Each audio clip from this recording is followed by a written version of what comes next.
belə deyim qəbul olunurdu, amma bu belə deyim də qiymətləndirməyə daxil olmayan konsepsiya da vardır ki, biri müəllim fəaliyyətin qiymətləndirilməsi, bir də qiymətləndirmə meyarları. Yəni bunlar bu konsepsiyaya daxil deyil, qiymətləndirmə konsepsiyasına.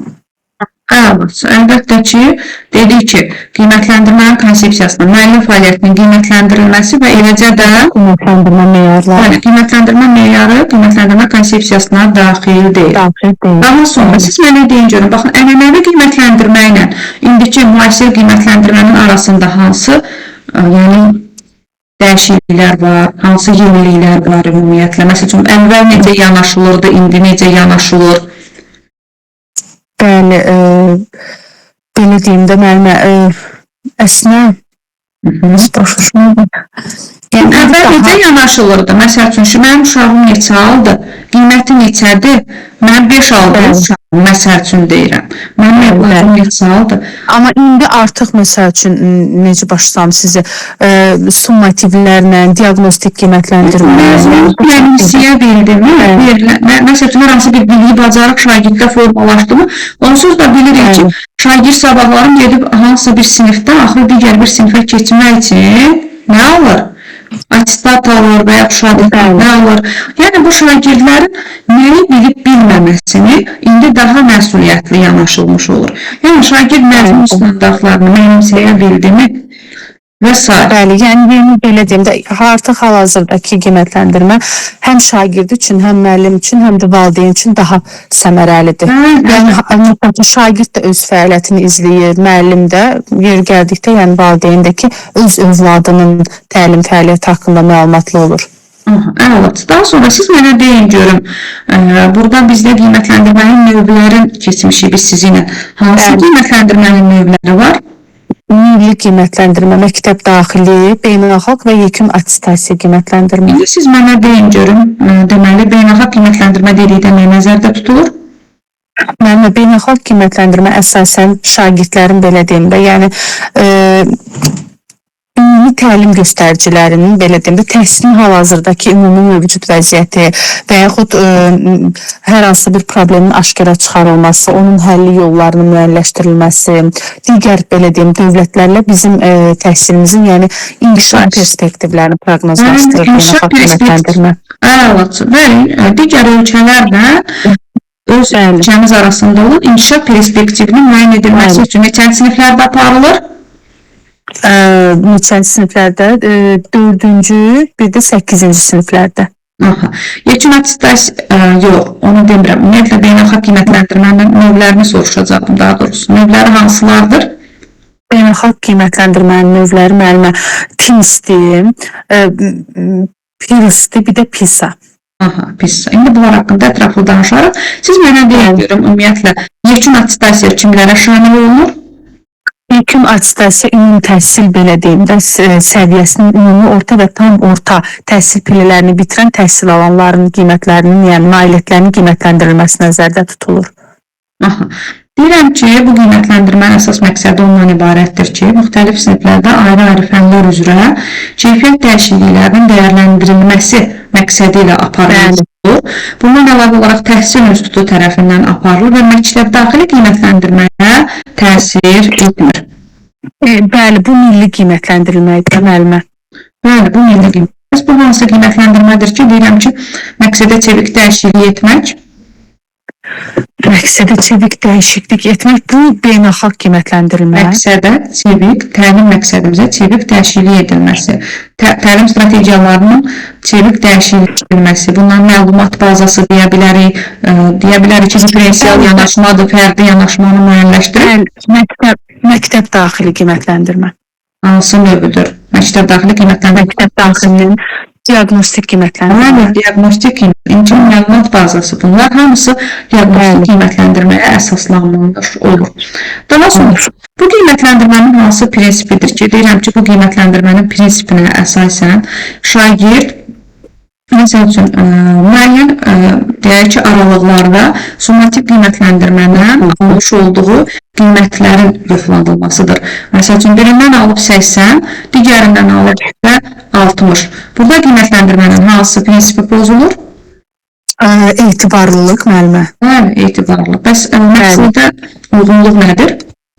Məqsədə uyğunluq odur ki, biz məsəl üçün belə deyim də, qiymətləndirmə tapşırıqlarımızı adətən, yəni təlimin məqsədi ilə, məzmunu ilə biz bunu eyni uzlaşmalıyıq. Yəni məsəl üçün biz əgər isim, sifəti keçmişiksə, qiymətləndirmə tapşırığında feildən belə deyim də tapşırıq salmışıqsa, artıq məqsədə uyğunluq prinsipini pozmuş sayılırıq. Yəni burada tapşırıqlarla, keçdiyimiz dərslərlə tapşırıqlar arasında əlaqə uzlaşma olmalıdır. Bəli, biz əgər 5 dərsimizi keçmişiksə, o summativlə digər summativ arasında saldığımız deməli, yəni hər hansı bir sual var da, o sualları əhatə etməlidir, yəni məzmunu əhatə etməlidir. Durub mən, məsələn, bir ay bundan qabaq, 2 ay bundan qabaq keçdiyim dərsi alan sualları bura salıramsa və yaxud gələcəkdə keçmiş olduğum dərsə aid sualları salıramsa, burada məqsədə uyğunluq prinsipi etibarlılığı dedik. Ədalətlilik nədir bəs? Ədalətlilik prinsipi də müəllimə odur ki, məsəl üçün təhsil alanlarda qiymətləndirmə zamanı biz onlara daha ədalətli, qərəzsiz, belə dürüst yanaşmalıyıq bərabər şəkildə. Yəni hər hansısa bir kənar amil şagirdin qiymətinin nə azalmasına, nə artmasına təsir göstərməməlidir. Yəni onların öz nailiyyətlərinə əsasən qiymətləndirməliyik şagirdi.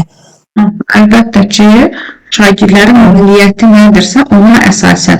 Məsəl üçün, bu, məsələn, filankəsin oğludur, nə bilim, bu belədir, bu belədir. Bu kimi yanaşma olmalıdır. Ədalətli şəkildə, obyektiv şəkildə qiymətləndirmə aparmaq lazımdır.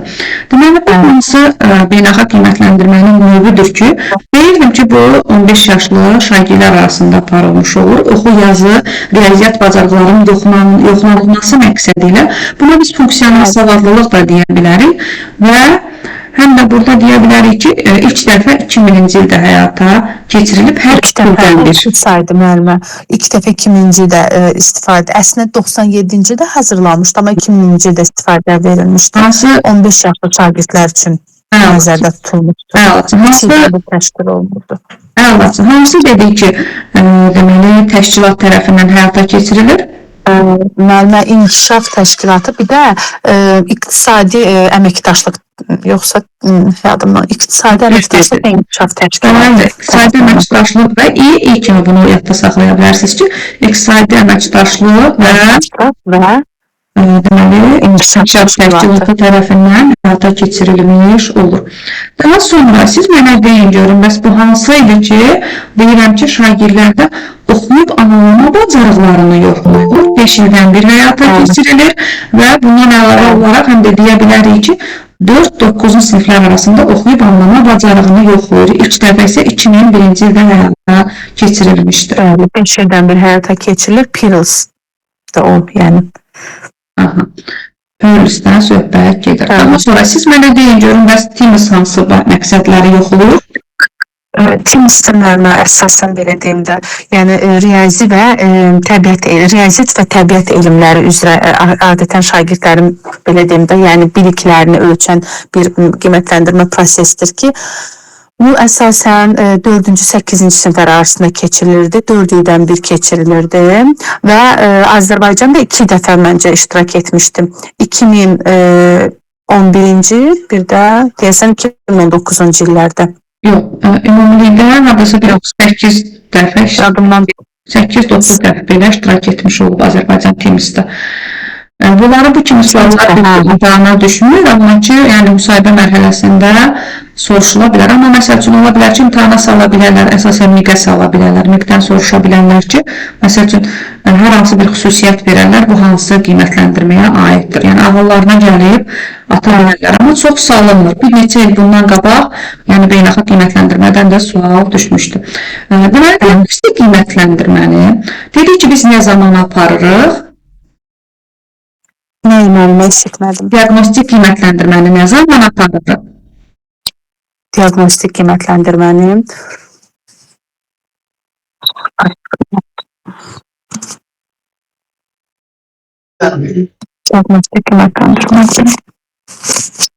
Diaqnostik qiymətləndirmə hansı məqsədləri özündə ihtiva edir? Diaqnostik qiymətləndirmə bir özümüz yəni yanaşaq məntiqi cəhətdən. Həkimə gedirik, bizə ilkin olaraq nə edir? Diaqnoz edir. Müayinə edir, diaqnoz edir ki, məsəl üçün, bir halınızı, əhvalınızı soruşur, hansı xüsusiyyətləri keçirirsiniz, şikayətiniz nədən ibarətdir? Yəni, biz həkimə gedəndə bizi belə diaqnoz edir və analizdir, nə bilim, digər hər hansı bir aparatlara yönəltmiş olur.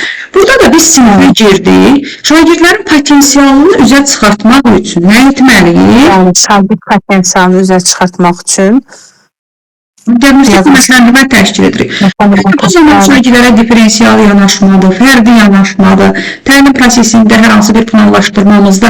Deyək ki, məsəl üçün, bugün bizim mövzumuz isimə aiddir, Türkan müəllimə keçib isimin hər hansısa bir xüsusiyyətini, mənsubiyyətə görə dəyişməsini keçəcəksiniz sinifdə. Lakin baxırsınız ki, uşaq heç isimin nə olmasını bilmir. Siz ona ha gəl burada danışır ki, isimin mənsubiyyətinə görə belə danış, dəyişir. Bəli, biz də ona görə, yəni, yenidən məsəl üçün, proqramda dəyişikliyi biz belə edə bilərik ki, məsəl üçün, bu mövzunu keçə-keçə digər mövzuya da planımızda da dəyişiklik etmiş olur. Yəni, təlim strategiyalarının müəyyənləşdirilməsi də ilkin məlumat bazasıdır, fərdi yanaşmadır, diferensial yanaşmadır, çevik planda dəyişikliyin edilməsidir. Bunlar hamısı nəyə aid olacaq? Diaqnostik qiymətləndirmə. Mən keçirdim sizə hər dəfə bunları soruşanda, mən deyəndə bilin ki, bu diaqnostik qiymətləndirmədən söhbət gedir. Daha sonra diaqnostik qiymətləndirməni hansı üsullarla keçiririk dedik? Diaqnostik qiymətləndirməni. Mən diaqnostik qiymətləndirməni xatırlaya bilmirəm, inanırsınız, bəlkə də belə bir dünyaya çıxacaq. Bunu keçmişik, yoxsa bu mövzudadır. Atmışam, bu da bunu. Bunlar, yəni, elə də mövzu deyil. Biz sizinlə bir dənə formativ qiymətləndirməni kesiyə bölüb keçəcəm. Yalan deməyəcəm, ona görə yaxşı cavab verə bilmədim. Bəli, baxıram ki, ona atmışsız qrupa girirəm. Amma mən baxmamışam. Olar. Gələn dəfəyə qədər baxarsınız. Summativi də bir dərsini keçəcəyik. Daha sonra isə bir dərs üzrə hamısını keçdikdən sonra mən sizə əlavə, yəni təkrar vermiş olarım. Informativi iki dərsə keçəcək. Mövzuya baxmamışam, indi qrupa baxıram. Amma informativi iki dərsə keçəcək. Belə, çox sağ olun Türkan. Çox sağ olun, var olun.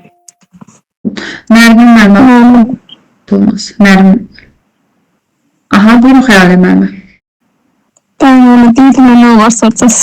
Olar, nə olur ki? Siz mənə deyin ki, ümumiyyətlə qiymətləndirməni biz nəyə əsasən aparırıq, hansı məqsədlərə əsasən qiymətləndirmənin özünü aparırıq. İlk öncə danışaq. Yəni, şagirdin bilik və bacarıq səviyyəsinə görə, daha sonra müəllimə, şagirdin elə bil ki, yəni siniflərə görə onların inkişafını yoxlayırıq da, hər sinifin özünə uyğun qiymətləndirmə etməliyik. Daha sonra keçdiyimiz mövzuya uyğun, yəni bölgüyə uyğun qiymətləndirmə etməliyik, belə. Ümumiyyətlə qiymətləndirmə şagirdin nailiyyət səviyyəsinin müəyyən olunması məqsədi ilə aparılır ki, ölçülür ki, şagird, məsəl üçün, hansı potensiala sahibdir, zəif tərəfidir, güclü tərəfidir. Həm burada şagird özü haqqında məlumat əldə edir, həm müəllim onun haqqında məlumat əldə edir, həm valideyn məlumat əldə etmiş olur. Ənənəvi yanaşmadan necə idi? Ənənəvi yanaşmadan necə idi? Müasir yanaşmada qiymətləndirməyə necə yanaşılır? Müqayisəsi necə aparılır? Ənənəvi yanaşmada da belə idi də, şagirdlər arasında qiymətləndirmə aparılır da, valideyn bilirdi onun zəif tərəfini. Ənənəvi qiymətləndirmə belə idi ki, mənim uşağım 5 almalıdır. Yəni 5 almalıdır. Valideyn var ki, savaşırdı ki, uşaqdır, dərsi danışır, az da olsa danışır. Baxır, 5'i yaz da ora, müəllimə deyirdi. Burada isə necədir? Burada şagird nə alırsa odur da. Rəqəm də deyil, biz hər hansı bir rəqəmlə qiymətləndirmə aparmırıq.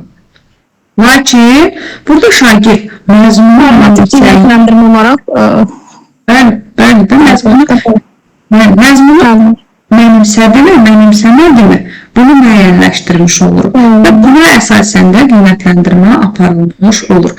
Yəni, təlim nəticəsinə nə dərəcədə çatdı? Bu əsas götürülür. Bir də var ki, uşaq 5 almalıdır, artıq bunun nə aşağısı var, nə yuxarısı. Ənənəvi yanaşma belə idi. İndi isə yox. Daha sonra siz mənə deyin görüm, qiymətləndirmənin özünün neçə növü var? Mənə məktəb daxili, milli qiymətləndirmə, beynəlxalq yekun attestasiya. Aha. Bax, mənə məktəb daxili qiymətləndirmənin növlərini say. Həmən formativ idi, diaqnostik idi, summativ idi. Formativ gündəlik dərs nəticəsində yazılan qiymətləndirmədir. Summativ müəllimə bölmə əsnasında olurdu. Hər bölmə keçdikcə 3 həftədən tez, 6 həftədən də gec olmamaqla keçirilirdi. Diaqnostik də müəllimə şagirdlərin bilik və bacarıq səviyyəsinə görə müəyyən olunurdu. Burada da müəllimə dərs ilinin əvvəli və ya ikinci yarımının əvvəli keçirilirdi. Siz mənə deyin görün, bu hansı qiymətləndirmə idi ki, deyirdi ki, cəmiyyətə inteqrasiya prosesidir? Cəmiyyətə inteqrasiya. Cəmiyyətə. Nə ola bilər? Baxın, bir məntiqi cəhətdən yanaşaq, cəmiyyətə inteqrasiya prosesidir. Yəni, milli olar. Bir ölçəli. Beynəlxalq. Bəli, beynəlxalq qiymətləndirmə. Məsəl üçün, cəmiyyətə inteqrasiya belədir ki, bəli, 3-5 ildən biri aparılır. Cəmiyyətə inteqrasiya prosesi dedikdə belə nəzərdə tutulur ki, ölkələr arasında olan təhsilin perspektivini müəyyənləşdirilməsindən söhbət gedir. Buna görə də deyilir ki, cəmiyyətə inteqrasiya prosesindən söhbət gedir. Daha sonra, biz mənə deyin görüm, deməli, xəyali müəllimə, qiymətləndirmənin prinsipləri hansı vardır? Hə, müəllimə, etibarlılıq idi, məqsədə uyğunluq idi, ədalətlilik idi. Məqsədə uyğunluq idi ki, müəllimə, yəni şagirdə nəyi öyrətmişiksə, onun əsnasında summativi hazırlamalıydıq. Etibarlılıq da o idi ki, müəllimə, şagird bu ay aşağı nəticə göstəribsə, gələn ay yüksək nəticə göstərilirsə, burada etibarlılıq pozulmuş olur da. Daha sonra ədalətlilik də o idi ki, müəllimə, yəni şagirdlər arasında bərabər imkanlar yaratmalıydıq da. Aha, bəli, şagird bunu bilir, ona əsasən də nə etməlidir? Qiymət almalıdır, ədalətli davranılmalıdır. Daha sonra, siz mənə deyin görüm, diaqnostik qiymətləndirmə hansı məqsədləri özündə ehtiva edir? Diaqnostik də müəllimə şagirdlərin bilik və bacarıq səviyyəsinə qoyulan qiymətləndirmə idi. Burada da müəllimə fərdi yanaşma idi, təlim strategiyalarını müəyyən etmək idi. Daha sonra ilkin məlumatlar bazası idi, bunlar daxil idi. Bəli, əlbəttə, ilkin məlumat bazasıdır, təlim strategiyalarının dəyişdirilməsidir, təlimdən diferensial yanaşmanı təmin etmək, bilik və bacarıqların müəyyənləşdirilməsidir. Bunlar hamısı nədir? Diaqnostik qiymətləndirmənin məqsədləridir. Bu məqsədlərlə aparılır. Jurnala yazılmırdı, şagirdin platformasına yazılırdı, bir də müəllimin qeyd dəftərinə yazılırdı. Platforma portfoliyasına yazılmış olur. Bəli, müəllimin qeyd dəftərinə və şagird portfoliyasında qeyd edilmiş olur. Daha sonra siz mənə deyin görün, ümumiyyətlə bu rəsmi qiymətləndirmə sayılacaqmı, yoxsa? Diaqnostik rəsmi deyildi də, çünki jurnala yazılırdı. Jurnala yazılmışsa, baxın, düşə bilər suallar içərisində görə bilərsiniz ki, rəsmi qiymətləndirmə hansılardır? Orada, məsələn, diaqnostik qiymətləndirmə rəsmi qiymətləndirmə deyil. Daha sonra, yekun attestasiya kimlərə şamil olunur? Yekun atestasiyada məndə 9-11-ci siniflərə şamil olunurdu. Əlbəttə. Bu hansı qiymətləndirmənin növüydür ki, deyirik ki, təhsil institutu tərəfindən aparılır. Daha sonra, müxtəlif siniflər üzərində hər hansı bir fənlərdə bilik bacarığının yoxlanılması əsasında bu qiymətləndirmə məktəb daxili qiymətləndirməyə heç bir əsaslı şəkildə müdaxilə edilmir. Sadəcə olaraq dəyişikliyi, yəni dəyərləndirilmənin məqsədi daşıyır burada. Şagirdlər hansı biliyə bacarığa, potensiala malik, bunu üzə çıxarmaq üçün aparılır təhsil institutu tərəfindən. Və məktəb daxili qiymətləndirməyə deyək ki, heç bir ona qatışacağı olmur. Məsələn, burada Pivlisiydi. Yox, beynəlxalq qiymətləndirmədən deyirəm, ümumilikdə qiymətləndirmənin, Azərbaycanda olan qiymətləndirmənin növlərini deyirəm. Bax, təhsil institutu tərəfindən hansı qiymətləndirmə təşkil olunur? Təhsil institutu tərəfindən 3-5-dən 1. 3-5-dən 1 mənə beynəlxalq idi də. Hayır. Mövcud problemlərin müəyyən olunması üçün, istiqamətləndirilməsi üçün milli qiymətləndirmə, xəyalımı indi yazdırdım, dəf eləmirəmsə, milli qiymətləndirmədən söhbət gedir. Daha sonra hansı qiymətləndirmə idi ki, dinləyicilər arasında olan perspektivi müəyyənləşdirir? Necə müəllimə? Ölkələr arasında olan inkişaf perspektivi müəyyənləşdirir. Ölkələr arası deyilsə beynəlxalq idi. Təhsilə yekun vurmaq, Yekun atestasiya idi müəllimə. neçənci siniflərə şamil olunacaq? 9-11-ci siniflərə.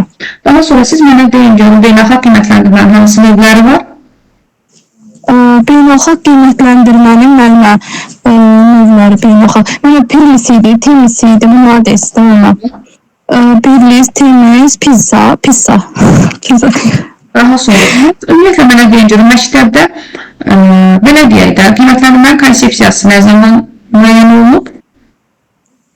1909 Temis idi, 1995. Konsepsiyanı deyirəm, ümumiyyətlə qiymətləndirmə konsepsiyası neçənci ildə qəbul olunub? Beynəlxalq. Beynəlxalq deyirəm, ümumi konsepsiyanı soruşuram, xəyallə mənim. 2009, 13, 13 yanvarda. Bura nələr daxil deyil? Bura daxil idi. Yəni Deyil. Deyil, mənə deyil deyirsiniz. Mənə o qiymətləndirmə meyarı idi. Bir də müəllimin fəaliyyəti ilə bağlı olan. Müəllim fəaliyyətinin qiymətləndirilməsi və qiymətləndirmə meyarı. Dedik ki, müəllim fəaliyyətinin qiymətləndirilməsi bir daha deyirəm, ona görə deyilir ki, yəni dəyişə bilər. Ola bilər ki, bu günləri hər hansısa bir yenilik çıxar. Məsələn, diagnostik qəbul olunan kimi diagnostik qiymətləndirmə keçirilmişdir.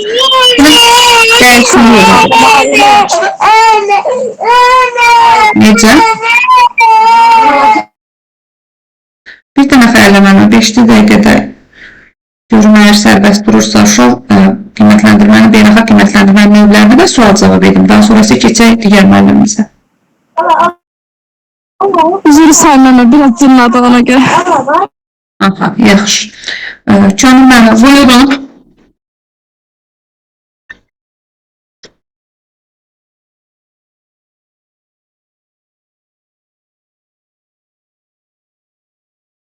Canım mənim, buradasınız. Onlar sualı davam edəsiniz. Aha, yaxşı xəyaləm mənim, buyurun. Dedik ki, hansı qiymətləndirmə idi, beynəlxalq qiymətləndirmədən isə oxuyub anlama bacarıqlarının yoxlanılması məqsədi ilə aparılır. Oxuyub anlama, müəllimə Pirlis idi bu. Aha, Pirlis. Deyin görüm, neçə ildən biri təşkil olunur? Neçə? Pirlis mənim 5 il idi, Temis 3-5 idi. Temis 4 ildən biri idi. Eləmir. Bu isə 5 ildən bir aparılmış. Hansı siniflər arasındadır dedik? Mənə Pirlis. Aha. Hansı siniflər arasındadır? Dedik ki, 4-cü sinif. 4-8 Temis idi.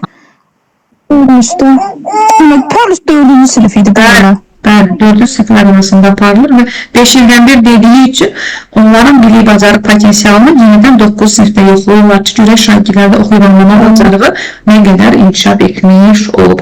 İlk dəfə neçənci ildə keçirilib həyata? Məhəmməd Temisi deyirsiniz? Yox, Pirlisdən danışırıq da. Məhəmməd 2001 idi. Bəli, 2000-ci ildə hansı keçirilmişdi? 2000-ci ildə 1995 Temisçi onu Pizzadan 2000-də. Siz mənə deyin görün, hansıydı deyirdim ki, funksional savallıq da buna deyə bilərik, oxu və təbiət, riyaziyyat elmləri arasında aparılır 15 yaşlı şagirdlər üçün. Bu Pizza idi, Pizza. Daha sonra bəs Temis hansı məqsədləri özündə ehtiva edir dedik? Temisdə riyaziyyat və təbiət elmləri arasında olurdu. Bu da 1995-ci ildə ilk dəfə idi. Sonra 2000, bir də 19-da olmuşdu deyəsən. Ümumilikdə hər 4 ildən bir həyata keçirilmiş olur. Daha sonra siz mənə deyin görüm, deməli, Xəyalə mənə qaldı sizdən soruşmadığım qalmadı. Diaqnostiki soruşdum. Diaqnostik hansı üsullarla aparılır dedik? Yəni o fərdi yanaşma idi, ilkin məlumatlar bazası idi, təlim strategiyası idi. Daha sonra Belə. Əlaç. Daha sonra Xəyalə mənə qaldı soruşmadım. Ümumilikdə hamısını soruşdum. Deməli, keçək digər meylimizə. Könül mənim, buyurun. üzrü sayısına da görə mənim. Narahat oldu. Şanınız xeyir müəllimim.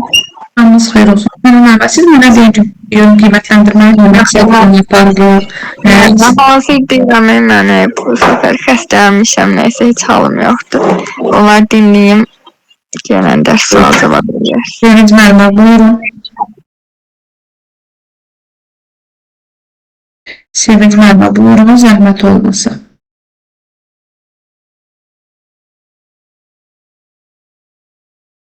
Sahilə müəllimə, siz hazırsınız? Mama, bugün test işləyəsiniz. Bəli, müəllim. Çox yaxşı, işləyəcək. Sahilə müəllimə, siz mənə deyin görüm, deməli, qiymətləndirməni nəyə əsasən aparır? Ümumiyyətlə, qiymətləndirmə dedikdə nə nəzərdə tutulur? Qiymətləndirmə odur ki, uşağın nəyə, deməli, nə bilikləri, bilik və bacarıqlarını ölçmək üçün aparılır və müəllim, şagird, valideyn, deməli, üç bucağı da yaradır. Yəni, əvvəlki kimi, yəni, hamıdan bəhətər bizdə deyil. Hə, yəni, belə aparılırdı.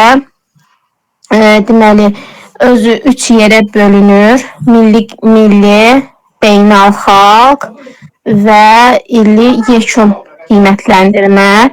Deməli, milli qiymətləndirmə ənənələr, yəni Mən sual verim, siz deyin görüm, bu hansı qiymətləndirmədir ki, deyirəm ki, ilkin məlumat bazasıdır. İlkin məlumat bazası hansı olacaq? ilkin məlumat bazası olur mənim şeydəydi də, ilk dəfə olan. Dedim, həkimə gedirik, bizə bir diaqnoz. Diaqnostik qiymətləndirmə, müəllimə, diaqnostik qiymətləndirmə. Odur ki, müəllim ilk dəfə məsələn dərs keçəndə və yaxud da ki, sinif dəyişəndə ilk dəfə olaraq müəllim sinifi diaqnostik qiymətləndirmə edir. Bir də şagirdlərin biliklərini, yəni hansı biliyə sahibdir uşaqları bilməkdən ötürü. Əlaç. Daha sonra, ümumiyyətlə, nə zaman keçirilə bilər? Dedi ki, yeni sinifə müəllim daxil olarsa, məsələn, tədris ilinin əvvəlində. İlin əvvəlində keçirilə bilər. O, ilin əvvəl üçün nəzərdə tutulur. Sonra müəllimə? Bəli. Məsəl üçün, tədris vahidinin əvvəlində, bölmə əvvəlində, bundan əlavə olaraq deyək ki, məsəl üçün, yeni sinifə şagird gələrsə, həmin şagirdi diaqnoz edə bilərik. Əgər biz yeni sinifə gediriksə, həmin sinifi bir diaqnostik qiymətləndirmə təşkil edə bilərik. Bunlar hamısı nədir? Diaqnostik qiymətləndirmə. Qeyd ediləcək. Bunun nəticələri harada yazılır? Rəsmi qiymətləndirmədirmi? Diaqnostik qiymətləndirmə xeyr, rəsmi qiymətləndirmə deyil, sadəcə uşağın şəxsi işində qoyulur, yəni nə gündəliyə, nə jurnala qeyd olunmur. Şəxsi işi yox, portfoliyasında və yaxud da ki, müəllimin gündəliyində qeyd edilmiş olur.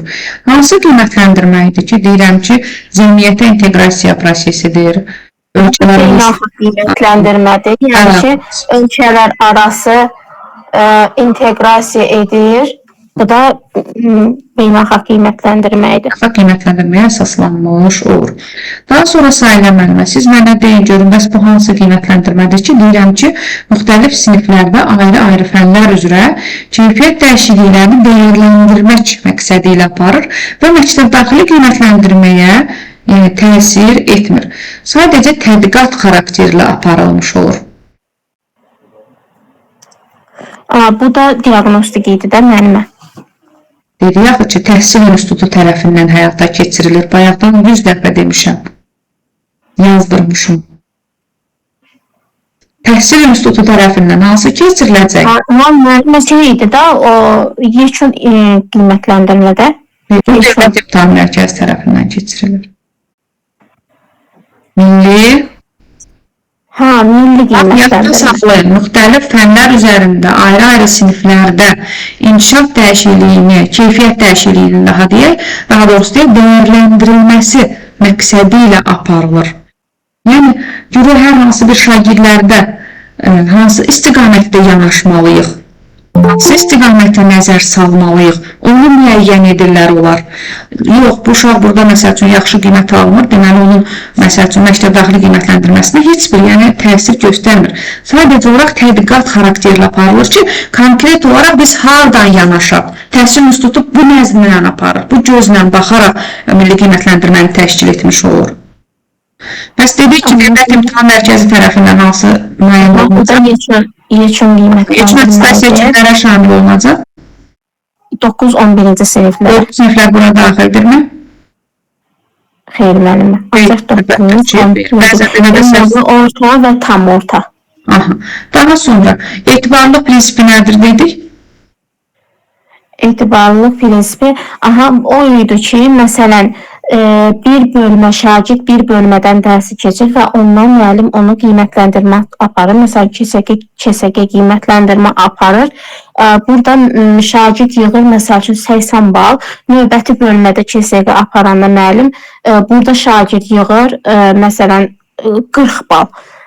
Bu, yəni o demək deyil ki, məsələn, orada etibarlılıq pozulur. Sadəcə o, məsələn, birinci bölməni şagird daha yaxşı anlayır, ona görə də onun nəticələri daha yaxşı olur. Ola bilər ki, ikinci bölməni yaxşı qavramaya bilər, yaxşı anlamaya bilər. Yəni, ona görə nəticəsi aşağı ola bilər. Yəni, o etibarlılığın pozulması hesabı olunmur. Necə dedik? Deməli, etibarlılıq budur ki, məsələn, bu summativdə, deyək ki, şagird summativdə neçə alıbsa, necə dedik, tam olaraq başa düşə bilmək?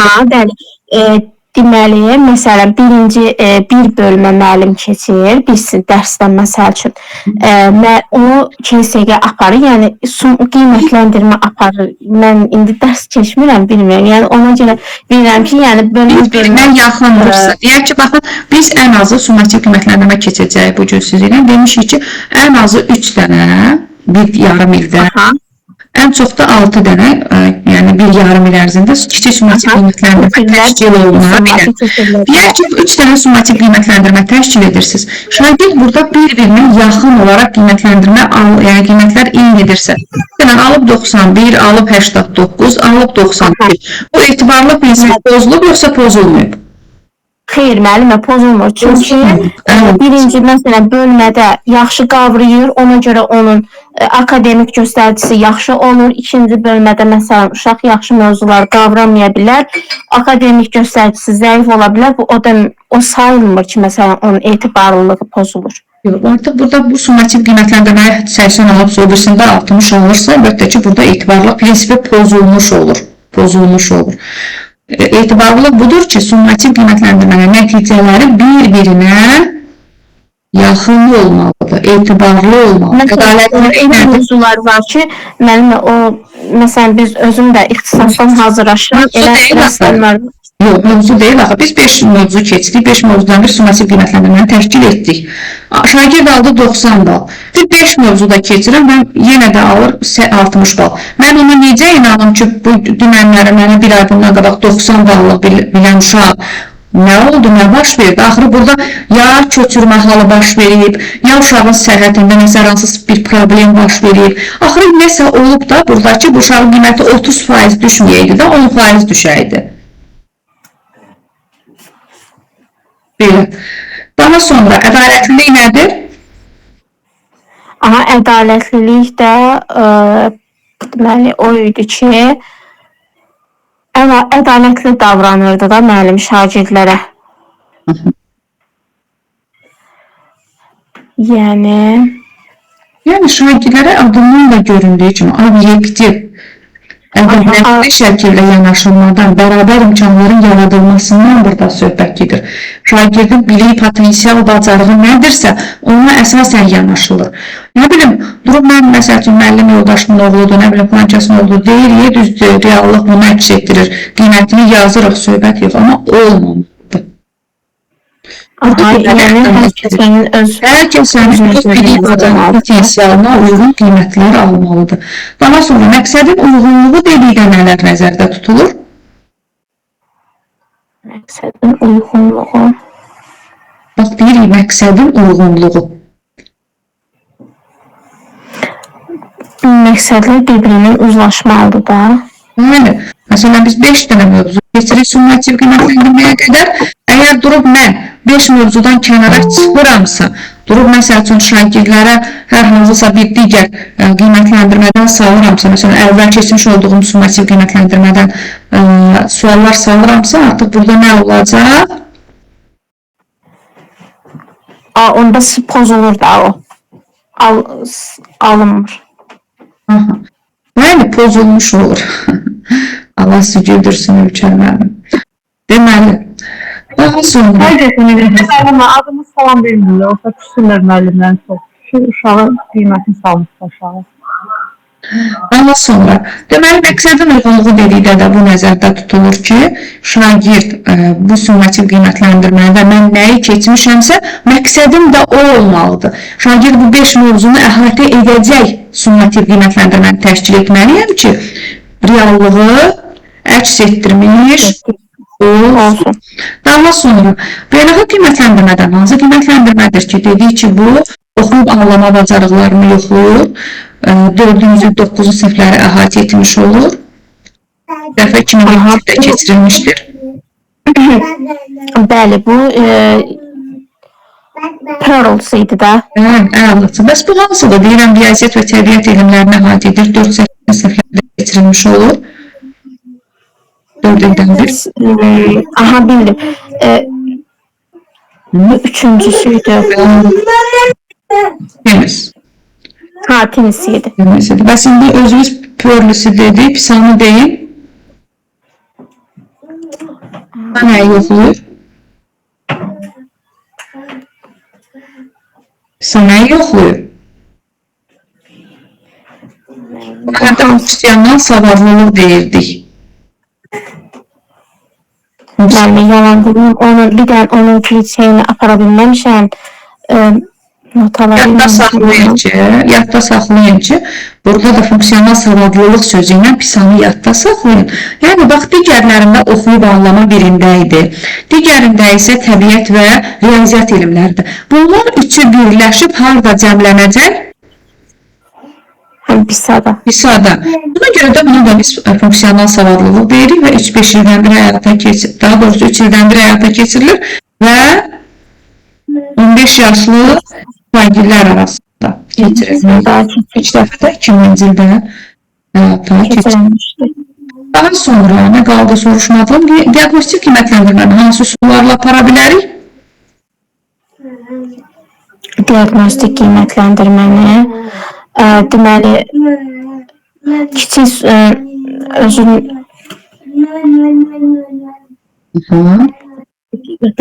məktəb daxiliyə, yəni məktəb daxili olur. Məktəb daxili özü də deməli 3 qrupa, 3 yerə bölünürdü. Yox, onu soruşmuram. Soruşuram ki, diaqnostik qiymətləndirmə hansı üsullar, vasitələrlə keçirə bilərik? Mən deyirəm ki, biri müzakirə edərək, sual-cavab edərək, test edərək.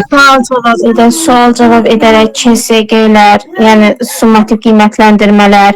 Yox, qatmıyor summativi bura. Məsələn, sual-cavab edərək diaqnoz edə bilərik şagirlər. Nə bilim, hər hansı bir test verərək edə bilərik, müşahidə edərək edə bilərik. Hər hansı bir tapşırıq verərək, müşahidə edərik ki, görək şagir verdiyimiz məsələn potensial nədir, mövzunu əhatə edə bilirmi?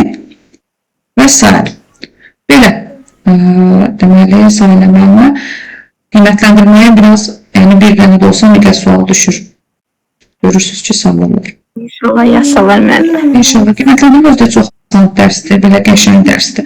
İndi bir müəllimlər üçün demirəm, amma işləyən müəllimlər burada çətinlik çəkməməlidirlər. Heç alınmaz. Mən heç işləməmişəm deyə mən o şeylərdən hələ anlayışım yoxdur. Bilirəm, Ülker bayaqdan ağlayır. Elə bunu sən elə aparırsan da məktəbdə. Yaxşı olar inşallah. Hamı üçün yaxşı olar Allah qoysun. İnşallah. Nərminə, buyurun. Mən çox bilirəm, sumativ zatı özümünü bilirəm, formativ zatı. Mən bilmədiyim çətini, beynəlxalq milli bir... İndi bunların səs qaydını aldım. Bunları mən sizə atacağım sual-cavab kimi bir neçə dəfə dinləyərsiniz. Milli qiymətləndirmə beynəlxalqa aparılmır deyil məktəbdə, onu görə mən çatmır. O heç vaxtılımız baxır, prosto onu görə maraqlıdır mənə olar. Onlar da indi. Nərminə, buyurun, zəhmət olmasın. Sağ ol, mənim axşamınız xeyir olsun. Nərminə, siz mənə deyin görüm qiymətləndirməni nə məqsədlə aparır? Hansı məqsədlə özündə daşıyır? Qiymətləndirmə şagirdlərin bilik və bacarıq səviyyələrinə də, yəni qoymuş tələbdir, yəni bütün sinifin fəaliyyətini izləməyə xidmət edir də müəllimə.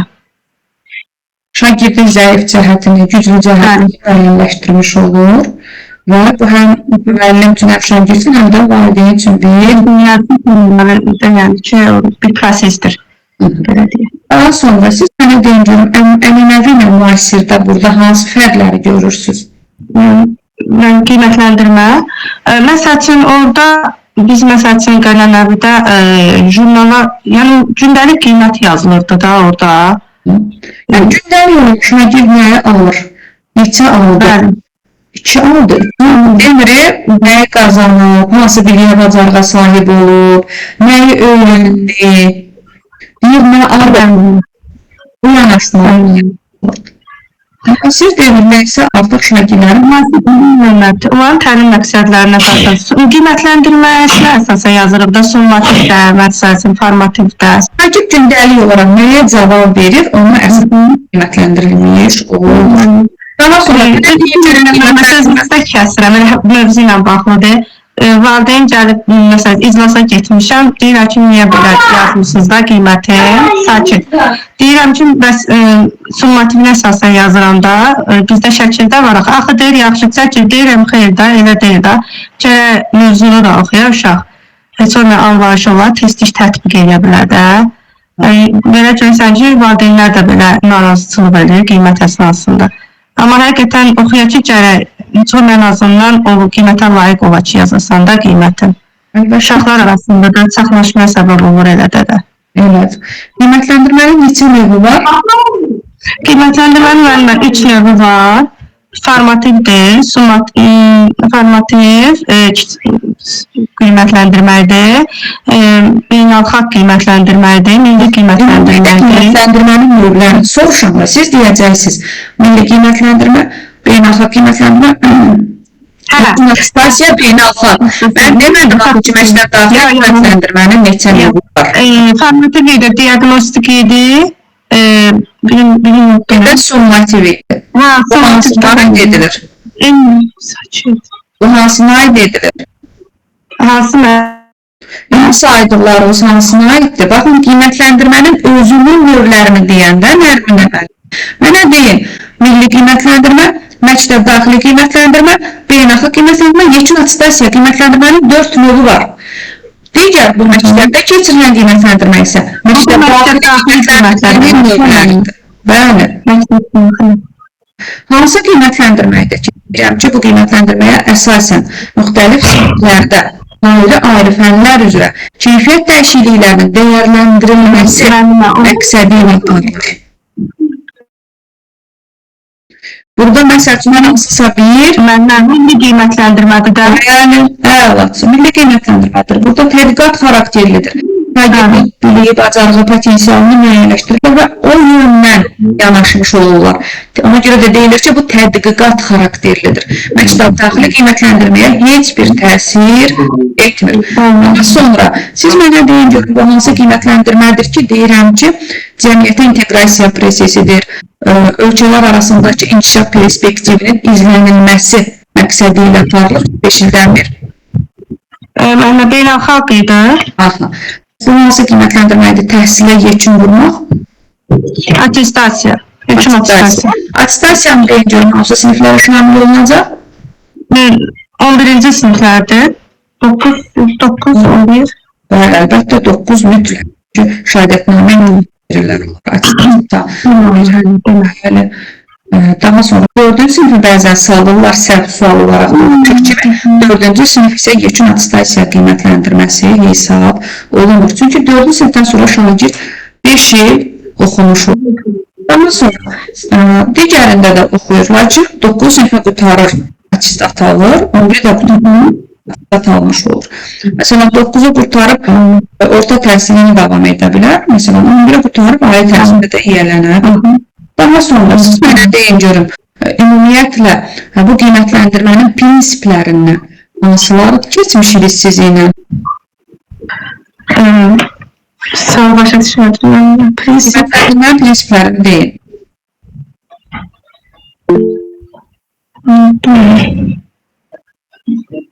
Qiymətləndirmənin prinsiplərini, etibarlılıq, etibarlılığı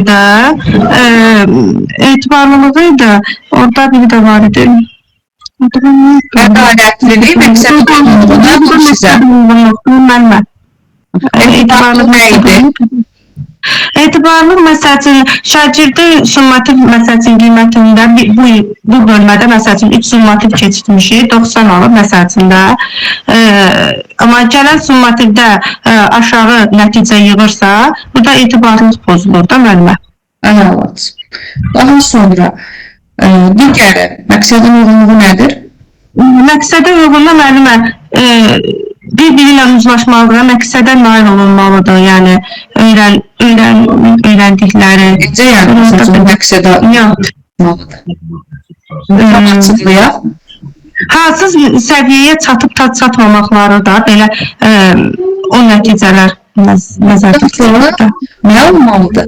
Müəllim summativ qiymətləndirmənin suallarını hazırlayarkən nəyə əsasən hazırlamalıdır? Summativliyə müəllimə? Summativ demirəm, summativi hazırlayır, amma məqsədə uyğunluq prinsipini göstərməlidir. Tanım məqsədinə əsasən hazırlayırıq da. Bax, müəllimə, 5 dənə mövzu keçirsiniz. Nə bilim, 3 dənə mövzu keçirsiniz, 3 dənə mövzudan bir, nə bilim, 5 dənə mövzudan bir summativ qiymətləndirməniz düşür. Bu summativ qiymətləndirməni apararkən, bu keçdiyiniz bununla, məsələn, birinci summativlə, ikinci summativin arasında hansı mövzuları keçmişsiniz, qiymətləndirməniz o olmalıdır. Durub əgərlərin birinci summativdən suallar salsaz, məqsədə uyğunluq prinsipini pozduz. Bəlmə. Hansı, məsəl üçün 5 mövzudur, jurnalda da o yazılır da, məsəl üçün 3 mövzudur, məsəl üçün. Bəli, kiçik summativ qiymətləndirmə var, deyəcəm 5 dənə mövzu yazılır. Çalınmamalıdır, məsəl üçün çalınmalıdır, yəni onların hamısı əhatə olunmalıdır. Nəyə keçmişi o? Məsələn, mən arxadan, və yaxud da ki, əvvəldən və yaxud da ki, bundan sonraki mövzulardan götürüm qiymətləndirmə təşkil edib, bu olmaz. Bəli. Məqsədə uyğun dedik, sonra qaldı orada ədalətli müəllimə, orada bərabər imkanları nəzər alınmalıdır. Belə başa düşmüşəm. Bu bir olmalıdır. Əla. Hansı qiymətləndirmədir ki, burada deyirdim ki, ilkin məlumat bazasıdır, inkişaf perspektivini, məsələn, diaqnostik qiymətləndirmədir. Təlim strategiyasının müəyyən olunması. Diaqnostik qiymətləndirmə belədir ki, onu deyirsiniz, müəllim deyil. Bəli, diaqnostik qiymətləndirmə. Sevinç müəllim, buradasınız siz. Sevinç müəllim. Mən çalışayım. Mən mikrofonu açıldı, proje çağıram, cavab vermir, bilmirəm, özüm açsın. Müəllim, buyurun, üzürlü hesab. Diaqnostik qiymətləndirmə müəllimə belədir ki, məsəl üçün ola bilər ki, müəllimədir, uşaqlarla ilk tanışlıqda məsəl üçün uşaqları diaqnoz edirik, orada sual-cavabla edə bilərik, müşahidə edə bilərik. Məsəl üçün biz fənnimiz əsasında rəsm qabiliyyətləri ilə də yoxlaya bilərik. Həm diaqnoz. Mən məsələn qiymətləndirmədir, diaqnostik qiymətləndirmə. Necə müəllimə? Rəsmi qiymətləndirmədir, diaqnostik qiymətləndirmə. Xeyr müəllimə, diaqnostik qiymətləndirmə rəsmi qiymətləndirmə deyil. Nəticələr harda qeyd olunur? Müəllimənin öz xüsusi olur, yəni cədvəldə, yəni orada qeyd olunur.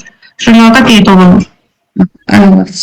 Deməli, müəllimin gündəlik qeyd dəftərində, yəni formativ jurnalında, bir də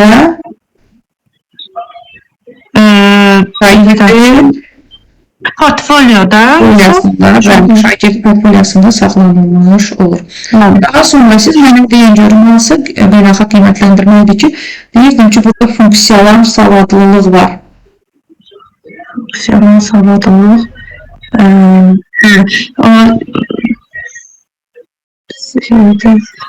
Qiymətləndirmə növlərində soruşursunuz. Onda diaqnostikdir də.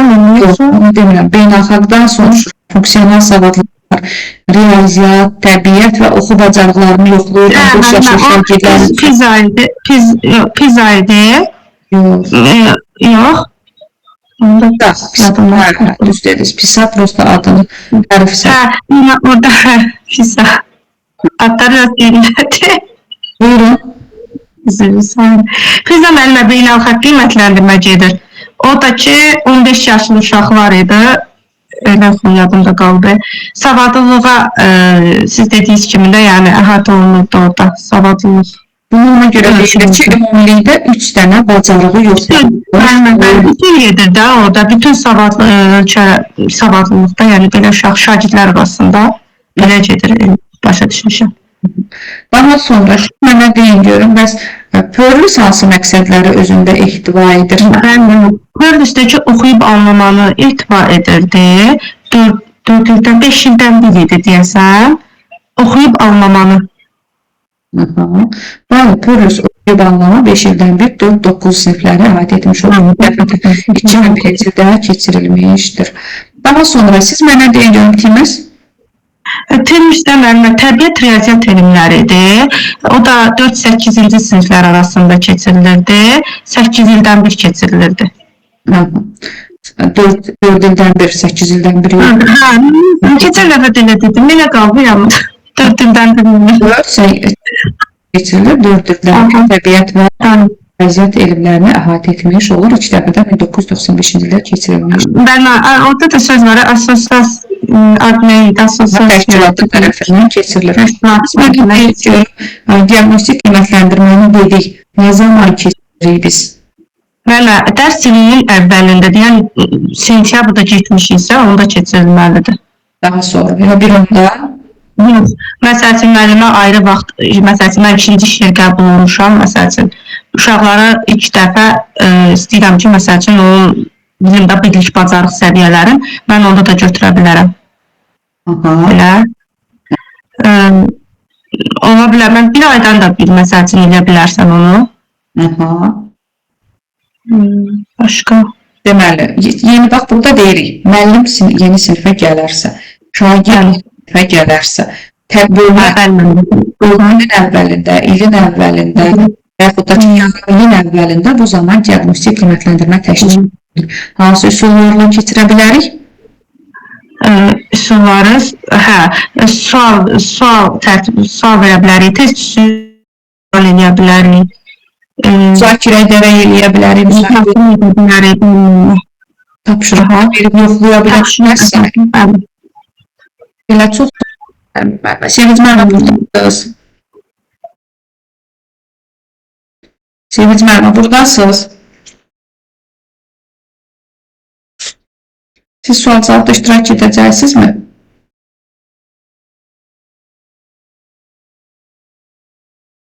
Sevinç müəllimə mikrofon deyəsən açılmır.